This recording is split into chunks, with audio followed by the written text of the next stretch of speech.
অসম চুক্তিৰ ৬ নম্বৰ দফাৰ ওপৰত আমাৰ ন্যায়াধীশ বিপ্লৱ শৰ্মা ডাঙৰীয়াৰ যিখন প্ৰতিবেদন আছিলে, সেই সমিতিৰ যিখন প্ৰতিবেদন, সেই প্ৰতিবেদন সম্পৰ্কে আৰু অসমৰ মানুহৰ কাৰণে ৰাজনৈতিক, সামাজিক, অৰ্থনৈতিক, সাংস্কৃতিক যিটো সুৰক্ষা কৱচ, সাংবিধানিক সুৰক্ষা কৱচ, বিধায়িনী সুৰক্ষা কৱচ আৰু প্ৰশাসনিক সুৰক্ষা কৱচ, এই সুৰক্ষা কৱচবিলাক সম্পৰ্কে মই গভীৰভাৱে, আমি ৰাইজৰ দলৰ সভাপতি হিচাপে মই গভীৰভাৱে অধ্যয়ন কৰি আছোঁ, গভীৰভাৱে গৱেষণা কৰি আছোঁ আৰু সেই সমস্যাবিলাকৰ সমাধান কেনেকৈ সম্ভৱ হ'ব পাৰে তাৰ ওপৰত কাম কাজ কৰি আছোঁ। এতিয়া বিপ্লৱ শৰ্মা ডাঙৰীয়াৰ যিখন প্ৰতিবেদন, তেখেতৰ নেতৃত্বৰ যিখন প্ৰতিবেদন, সেই প্ৰতিবেদনখনে মই ভাবোঁ যে যথেষ্ট কথা কৈছে, কিন্তু অসমৰ সাংবিধানিক ৰক্ষা কৱচ মাটি আৰু সম্পদৰ ওপৰত সাংবিধানিক ৰক্ষা কৱচৰ কথা কোৱাৰ ক্ষেত্ৰত বিপ্লৱ শৰ্মা কমিটি ব্যৰ্থ হৈছে। প্ৰতিবেদনখনত নায়েই মাটি আৰু সম্পদৰ সুৰক্ষা, যিটো ভাৰতৰ সংবিধানৰ ৩৭১ ক অনুচ্ছেদে আমাৰ সমাজলৈ আনিছে। গতিকে প্ৰতিবেদনখনৰ কিছুমান লিমিটেশ্যন আছে। এই প্ৰতিবেদনখন সম্পূৰ্ণ কাৰ্যকৰী কৰিলেও অসমৰ ৰাইজৰ ৰাজনৈতিক, অৰ্থনৈতিক, সামাজিক আৰু সাংস্কৃতিক পূৰ্ণ পৰ্যায়ৰ সুৰক্ষা কৱচ অসমীয়া ৰাইজে লাভ নকৰে। নাম্বাৰ 1। নাম্বাৰ 2, বিপ্লৱ শৰ্মা কমিটিয়ে যিখিনি প্ৰতিবেদন দিছে, সেই কমিটিৰ প্ৰতিবেদনৰ মূল ৰাজনৈতিক যিকেইটা কথা, সেই কথাকেইটা মূলত কেন্দ্ৰীয় চৰকাৰে ৰূপায়ণ কৰিব লাগিব। কিন্তু এতিয়ালৈকে কেন্দ্ৰীয় চৰকাৰে এই বিপ্লৱ শৰ্মা কমিটিৰ ৰিপৰ্টটো গ্ৰহণ কৰা নাই আৰু কেন্দ্ৰীয় চৰকাৰে এতিয়ালৈকে আমাক একো কথা কোৱা নাই যে এই শৰ্মা কমিটিৰ ৰিপৰ্টটো তেওঁলোকে কাৰ্যকৰী কৰিব নে নকৰে। গতিকে অসম চৰকাৰে বিপ্লৱ শৰ্মা কমিটিৰ কিছুমান কাম ৰূপায়ণ কৰিম বুলি কোৱাটোত আমি অতি উৎসাহী হোৱাৰ কোনো অৰ্থ মই নেদেখোঁ। সেইটো দ্বিতীয় কথা। এতিয়া আমি অসম চৰকাৰক আহ্বান জনাম, কিন্তু এটা কথা ঠিক যে ৬ নং দফা কমিটিৰ প্ৰতিবেদন ৰূপায়ণ কৰিবলৈ লোৱা কথাটোক উৎসাহজনক আৰু লোৱা কথাটোক আমি ৰাইজৰ দলে আদৰণি জনাম। সঁচাকৈ যদি ৬ নং দফা কমিটিৰ প্ৰতিবেদন ৰূপায়িত হয়, কাৰ্যত ৰূপায়িত হয়, আখৰে আখৰে পালন হয়, যদি ইনটোটো পালন হয়, সম্পূৰ্ণৰূপে পালন হয়, তেতিয়াহ'লে অসমৰ কিছু সমস্যাৰ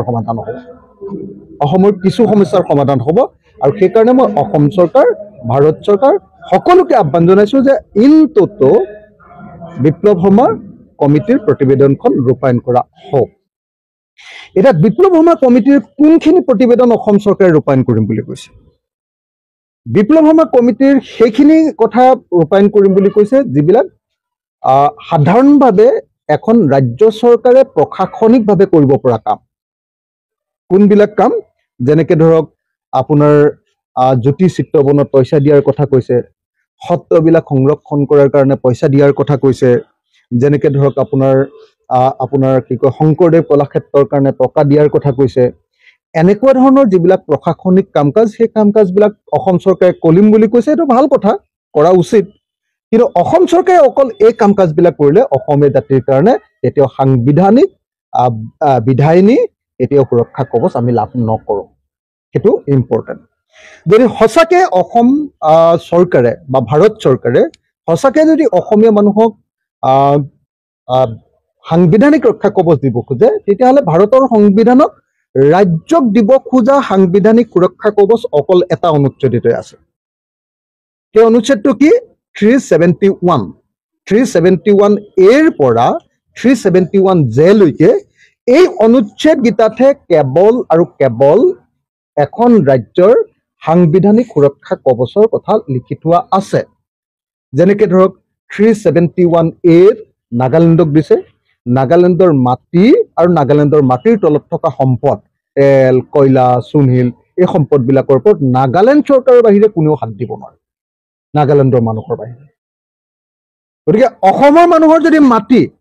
আৰু অসমৰ মানুহৰ যদি সম্পদ, ইয়াত থকা তেল, ইয়াত থকা কয়লা, ইয়াত থকা চূণশিল, এই সম্পদবিলাকৰ ওপৰত যদি অধিকাৰ প্ৰতিষ্ঠা হ'ব লাগে, আমাৰ অসমকো ভাৰতৰ সংবিধানৰ ৩৭১ ক অনুচ্ছেদত অন্তৰ্ভুক্ত কৰিব লাগিব। আৰু হেতু কৰিবলৈ হলে ভাৰতৰ সংবিধান সংশোধন কৰিব লাগিব আৰু ভাৰতৰ সংবিধান সংশোধন কৰি অসমক 371 এই অনুচ্ছেদত অন্তৰ্ভুক্ত কৰি দিলে আমি সাংবিধানিক সুৰক্ষা কবচ লাভ কৰিম তাৰ পাছত যেনেকে ধৰক আসন সংৰক্ষণ লোকসভা বিধানসভাৰ আসন সংৰক্ষণ পঞ্চায়তৰ আসন সংৰক্ষণ এতিয়া আমাৰ বিপ্লৱ শৰ্মা কমিটিয়ে কৈছে যে অসমীয়া মানুহৰ কাৰণে অসমীয়া মানুহ মানে এওঁলোকে কৈছে যে 1951 চন 1951 চনৰ পৰা বসবাস কৰা অসমীয়া মানুহৰ কাৰণে এওঁলোকে আমাৰ বিপ্লৱ শৰ্মাৰ প্ৰতিবেদনে কৈছে যে বিধানসভাৰ আসন লোকসভাৰ আসন পঞ্চায়তৰ আসন আৰু পৌৰসভাৰ আসন সংৰক্ষণ কৰিব লাগে 80% আৰু 70% 80% সংৰক্ষণ কৰিব লাগে বুলি কৈছে এতিয়া এই কামটো কৰিবৰ কাৰণে ভাৰতৰ সংবিধানত ক'ত লিখা আছে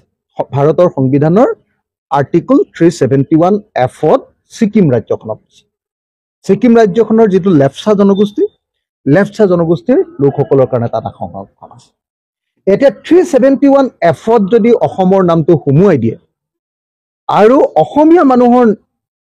অৰ্থাৎ 1951 চনৰ আগতে অহা মানুহবিলাকেহে এই কাৰণেহে আসন সংৰক্ষণ হ'ব বুলি লিখে এতিয়াহে কেৱল সাংবিধানিক ৰক্ষা কবচ নহলে বেলেগবিলাক কথা কৈ থকাৰ কোনো মিনিং নাই তাৰপিছত চাকৰিটোৰ কথা লিখা আছে ভাৰতৰ সংবিধানৰ 371 জেড এইটো দিছে অন্ধ্ৰপ্ৰদেশক চাকৰি সংৰক্ষণ দিছে তো ঠিক তেনেকে যদি অসমক চাকৰি সংৰক্ষণ দিব লাগে অন্ধ্ৰপ্ৰদেশ আৰু তেলেংগানা যেনেকে সংৰক্ষণ দিছে তেওঁলোকক দিয়াৰ নিচিনাকে আমাক সংৰক্ষণ দিব লাগে তো সেই 371 জেড যদি আমাক অসমক অন্তৰ্ভুক্ত কৰি দিয়ে মানে 371 জেটো ভাৰতৰ সংবিধানৰ অনুচ্ছেদ আৰ্টিকল ভাৰতৰ সংবিধানৰ আৰ্টিকলত যদি অসমৰ নামটো ভৰাবলৈ হয় তেতিয়াহ'লে কোনে পাৰিব ভাৰতৰ সংসদৰ লোকসভা আৰু ৰাজ্যসভাই অৰ্থাৎ কেন্দ্ৰীয় চৰকাৰে পাৰিব কেন্দ্ৰীয় চৰকাৰে যদি সেইটো পাছ কৰি দিব পাৰে তেতিয়াহ'লে আমি সাংবিধানিক ৰক্ষা কবচ পাম এতিয়া সেই সাংবিধানিক ৰক্ষা কবচ নিদিয়াকে যদি শংকৰদেৱ কলাক্ষেত্ৰৰ কাৰণে অকণমান পইচা সত্ৰবিলাকৰ কাৰণে অকণমান পইচা আমাৰ বিহু বা বাগৰুম্বা বা অন্য কোনোবা জনগোষ্ঠীৰ সাংস্কৃতিক অনুষ্ঠানবিলাক পাতিবৰ কাৰণে ডিস্ট্ৰিক্ট লেভেলত যদি এটা অডিটৰিয়াম খুলি দিয়ে তেতিয়াহ'লে অসমীয়া জাতিৰ কিমান প্ৰকাৰৰ উন্নতি হ'ব আপোনালোকে কি পৰ্যায়ৰ উন্নতি হ'ব আপোনালোকে নিজে কল্পনা কৰি চাওক কথাটো বুজিছেনে এতিয়া মই ভাবো যে আচলতে বিজেপি চৰকাৰে 2024 চনৰ লোকসভা নিৰ্বাচনত বেয়া ফলাফল দেখুৱাৰ পাছত আৰু 2026 চনত বিজেপি অসমত বিধানসভাত হাৰিব বুলি প্ৰচাৰ হৈ যোৱাৰ পাছত মানুহ যেতিয়া কনভিন্স হৈছে যে এবাৰ বিজেপি হাৰিব তেতিয়া বিজেপি উদ্বাউল হৈ পৰিছে কেনেকে তেওঁলোকৰ হেৰুৱা যেটো ভিত্তি সেইটো ঘূৰাই আনিব পাৰে তাৰে অংশ হিচাপে তেওঁলোকে অসম চুক্তিৰ 6 নম্বৰ দফা কমিটিৰ প্ৰতিবেদন বা বিপ্লৱ শৰ্মা কমিটিৰ প্ৰতিবেদন কাৰ্যকৰী কৰিব খুজিছে মই ভাবো যে আচলতে এটো তেওঁলোকৰ ইলেকশ্যনৰ এজেন্ডা তেওঁলোকে দেখুৱাব খুজিছে যে ইলেকশ্যনৰ এজেন্ডা মানে অসমৰ জাতীয়তাবাদী মানুহবিলাকক অসমক ভালপোৱা মানুহবিলাকক অসমৰ কাৰণে ভবা মানুহবিলাকক থলুৱা মানুহৰ কাৰণে ভবা মানুহবিলাকক যাতে আকৰ্ষিত কৰিব পাৰি তাৰ কাৰণে তেওঁলোকে এই এজেন্ডাটো লৈছে কিন্তু মই আশা কৰিম যে এটো অকল বিপ্লৱ শৰ্মা কমিটিৰ প্ৰতিবেদন ৰূপায়ণৰ বিষয়টো অকল ৰাজনৈতিক গিমিক নহওক ৰাজনৈতিক চমক নহওক 2026 চনৰ নিৰ্বাচনৰ ভোট গুটোৱাৰ কেৱল হাতিয়াৰ নহওক এটো বাস্তৱতে ৰূপায়ণ কৰক আৰু বাস্তৱতে ৰূপায়ণ কৰিবলৈ হলে কেন্দ্ৰীয় চৰকাৰে এই বস্তুটো ৰূপায়ণ কৰিব লাগে গতিকে যেতিয়ালৈকে কেন্দ্ৰীয় চৰকাৰে ভাৰতৰ সংবিধান সংশোধন কৰি অসমক সুৰক্ষা কবচ প্ৰদান নকৰিব তেতিয়ালৈকে 6 নম্বৰ দফা কমিটিৰ প্ৰতিবেদন কেতিয়াও ৰূপায়ণ নহয় আৰু সেইটো কেৱল নিৰ্বাচনৰ কাৰণে কৰা হ'ব এটো নিৰ্বাচনী চমকত পৰিণত হ'ব আৰু সেইটো অসমীয়া মানুহক আচলতে আভুৱা ভাৰিবৰ কাৰণে কৰা হ'ব আৰু সেই কাৰণে মই 6 নম্বৰ দফা কমিটিৰ প্ৰতিবেদন ইন toto কেন্দ্ৰীয় চৰকাৰক গ্ৰহণ কৰি এইখন প্ৰতিবেদন বাস্তৱায়িত কৰিবৰ কাৰণে আহ্বান জনাইছো